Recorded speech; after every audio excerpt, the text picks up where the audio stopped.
Ale já vítám vás u prvního tutoriálu. Tohle to bude takovej trošičku tutoriál, který vám pomůže, když máte Windowsy desítky a chcete spustit starší hru a nejde vám full screen.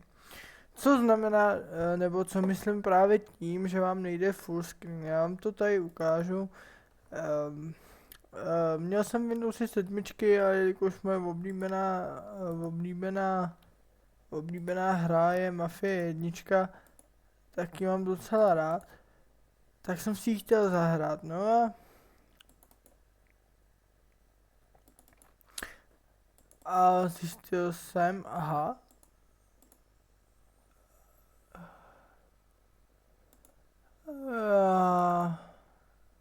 jo, tady mám. A zjistil jsem, že mi nejde spustit a byly dva důvody. První takový problém, který jsem musel řešit na Windowsech desítkách, který se vám, nebo mně se aspoň na 7 nestal, tak první problém spočíval v tom, že vlastně když jsem nainstaloval hru, tak to psalo bad version a nějaký čísla. Znamenalo to ve své podstatě to, že to nemáte pečlí, že máte verzi 1.1 a nejde to spustit, protože tam je nějaká grafika, co jsem se dočet na fóru a tak. Jenže když jsem stáhl ten český patch na verzi 1.2, která normálně na desítkách funguje a všude jinde, tak byl další problém. Při instalaci toho patche mi to začalo psát.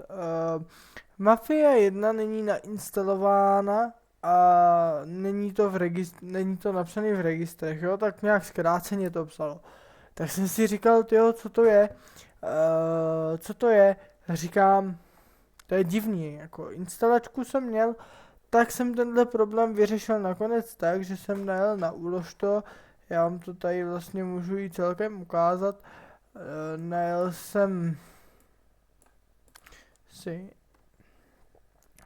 najel jsem si takhle, otevřem Uložto, hodíme sem Uložto, sem napíšete Mafia 1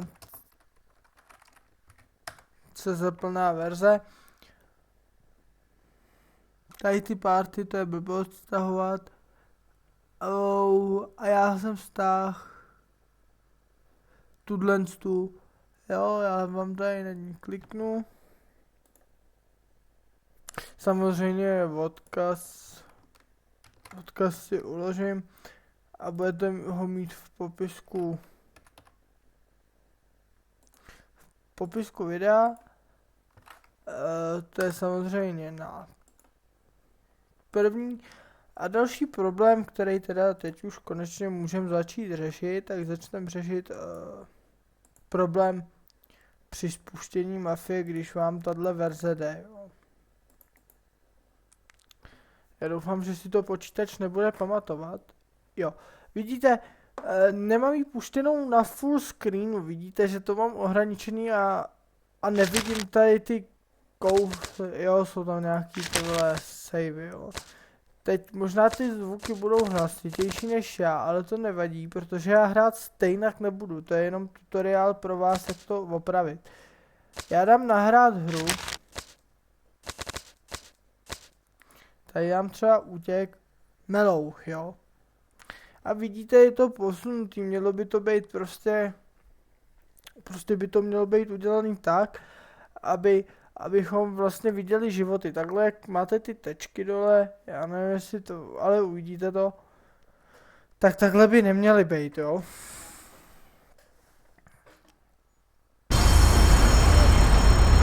Tak, teď to stopnu a až to zase zapnu, tak se dívejte jenom na to, jak vlastně jsou tam vidět Paulího a moje životy, jo, a náboje. Takže tady máme útěk, já utíkat nebudu, nechám to tak 2-3 sekundy ještě vidět, pořádně se na to podívejte. Tak, teď ukončím hru, je to docela problém, když to nemáte v tom full screenu, tak je to špatný, blbě se to hraje. Nicméně, někdo by mohl namítat to, že bychom tady mohli jít do setupu, nebo setupu, tady se objeví zase ta hláška, tady celá obrazovka, mám to zaškrtnutý, abyste to viděli, nic se tím nezmění, jo, prostě to nefunguje, z nějakého důvodu asi Windowsama to bude jinak, tak, a teď,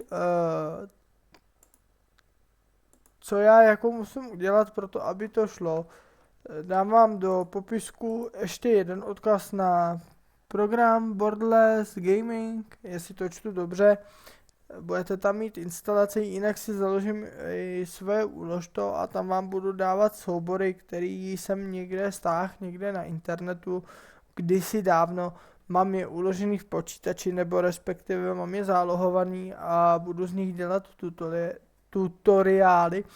Takže bychom si to vždycky ukázali, abych vám to takhle natočil a pak bych to dal na svůj uložto účet, jestli se mi to povede, jestli se k tomu dovedu do kopu založit. Otevřu si tenhle program, tady ano. Tak a teď já už to tady mám, vy to budete mít takhle, když máte otevřený ten program, tak si ho takhle nechte otevřený a teď jednoduše, abyste to, já se podívám, jestli nahrávám, paráda, nahrávám, tak a teď vlastně vidíte, tady máte Bandicam, bez názvu, poznámkový blok a fotky nějaký, jo, tak, teď si tady zase pustím Mafii. Zase vidíte, nic jsem s tím ještě neudělal. Zase to bude prostě takhle jako na houby udělaný. Teď dám, vidíte to jednak podle toho ohraničení, jo. Takže teď dám Alt Tab, otevřu si Borderless Gaming 8.4. Tak a teď tady máte ty application, který máte ve své podstatě prostě otevřený. Tak si tady vyberu takhle tu Mafii. Dám tady tu šipečku. V momentě, když se mi to hodí a já kliknu na Max, tak vidíte, že už to mám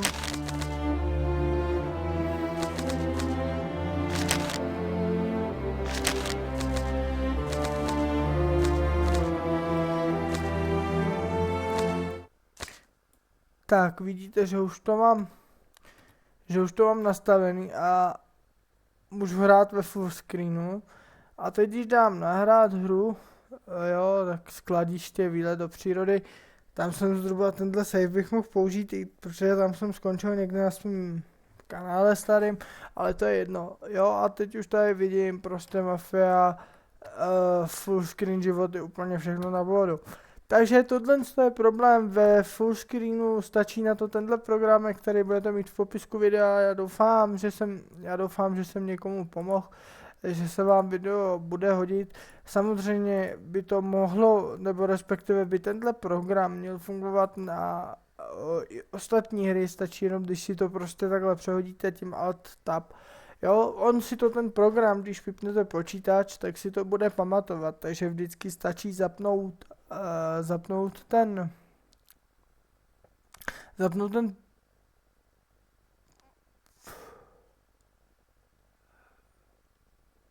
jo, takže stačí zapnout ten program pro lidi, kteří vyloženě hrajou často, tak tady stačí zaškrtnout Run on Windows Startup.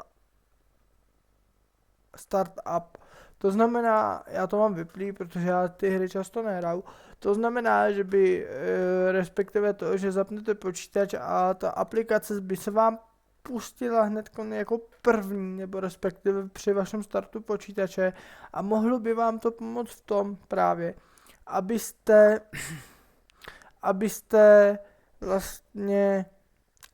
vlastně nemuseli otevírat tenhle program, on si to bude pamatovat, takže pak jenom spustíte prostě tu Mafii a jedete na full screenu. Samozřejmě full screen se mi stal i na Windowsech 7, nevím z jakého důvodu to je, někdy se to prostě stane. Četl jsem různých fora, ještě taková perlička na závěr pro vás, A na nějakém zahraničním fóru psali, že stačí dát správce úloh a tam to nějak půjde, že tam je nějak možnost maximalizovat. Ovšem, ta mě nefungovala, takže nevím, jestli jsem to překládal dobře, respektive jestli jsem to z toho dobře pochopil. Já vám doporučuji, používejte ten program, budete ho mít v popisku, stejně tak, jako budete mít v popisku v popisku Muffin ke stažení téhle hry, aby to šlapalo jak má. Já doufám, že se vám video líbilo, pokud ano, dejte like, komentář a odběr. Ale já